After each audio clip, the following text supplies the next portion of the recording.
അസ്സലാമു അലൈക്കും. കഴിഞ്ഞ ക്ലാസ്സിൽ നമ്മൾ 10 ക്വസ്റ്റ്യൻ ചിഹ്നങ്ങളെക്കുറിച്ചായിരുന്നു പഠിച്ചിരുന്നത്. ഇനി നമുക്ക് 10 പ്രയോഗങ്ങളെക്കുറിച്ച് പഠിക്കാം. നമ്പർ 1, അല. അല എന്ന് പറഞ്ഞാൽ മേൽ എന്നാണ്, മുകളിൽ എന്നൊക്കെ പറയാം. യജിലിസുൽ ഉറാബു അല ഷജറത്തി, മരത്തിൻ്റെ മുകളിൽ അല്ലെങ്കിൽ മരത്തിന്മേൽ കാക്കയിരിക്കുന്നു എന്നാണ് അതിൻ്റെ അർത്ഥം. യജിലിസുൽ ഉറാബു അല ഷജറത്തി, മരത്തിന്മേൽ കാക്കയിരിക്കുന്നു. നമ്പർ 2,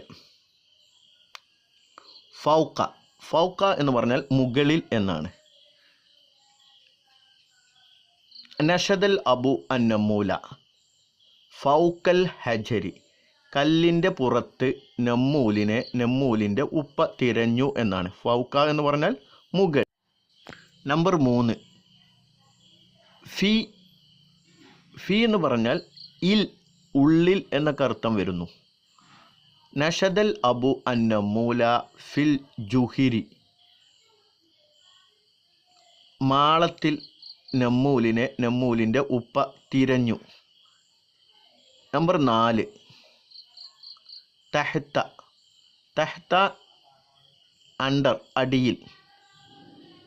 നഷദൽ അബു അന്നമൂല തഹ്തൽ വറഖി, ഇലയുടെ അടിയിൽ നെമ്മൂലിനെ അവൻ്റെ ഉപ്പ തിരഞ്ഞു. നമ്പർ 5, ഇല, ലേക്ക്. യദ്ഹബു നമൂൽ ഇല ലഫത്തി നഹ്രി, നമൂൽ പുഴക്കരയിലേക്ക് പോകുന്നു. ഇല, ലേക്ക്. നമ്പർ 6,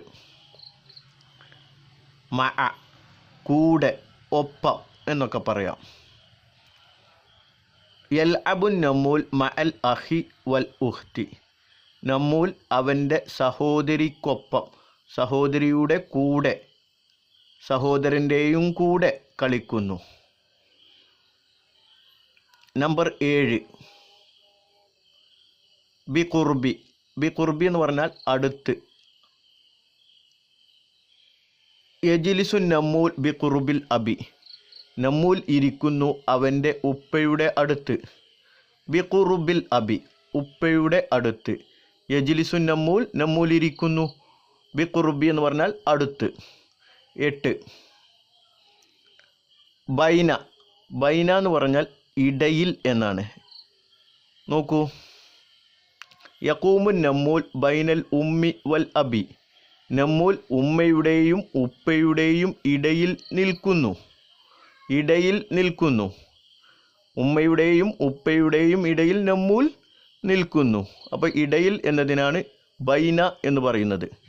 9ാമത്തേത് ശ്രദ്ധിക്കൂ, അമാമ, മുമ്പിൽ എന്നാണ്. മുമ്പിൽ എന്നൊക്കെ പറയാം. യഖൂമു നമൂൽ അമാമൽ ബൈത്തി, വീടിൻ്റെ മുന്നിൽ നമൂൽ നിൽക്കുന്നു. വീടിൻ്റെ മുമ്പിൽ നമൂൽ നിൽക്കുന്നു. യഖൂമു നമൂൽ അമാമൽ ബൈത്തി, വീടിൻ്റെ മുമ്പിൽ നമൂൽ നിൽക്കുന്നു. 10ാമത്തേത് ശ്രദ്ധിക്കൂ, മുന്നിൽ എന്നതിൻ്റെ നേരെ വിപരീതം പിന്നിൽ. വറാ എന്ന് പറഞ്ഞാൽ പിന്നിൽ, പുറകിൽ. യൽഅബു നമൂൽ വറാ അൽ ബൈത്തി, വീടിൻ്റെ പുറകിൽ, വീടിൻ്റെ പിന്നിൽ നമൂൽ കളിക്കുന്നു. യൽഅബു നമൂൽ കളിക്കുന്നു. വറാ അൽ ബൈത്തി, വീടിൻ്റെ പുറകിൽ, പിന്നിൽ. വറാ, പിന്നിൽ. അസ്സലാമു അലൈക്കും വറഹ്മത്തുള്ളാഹി വബറകാതുഹു.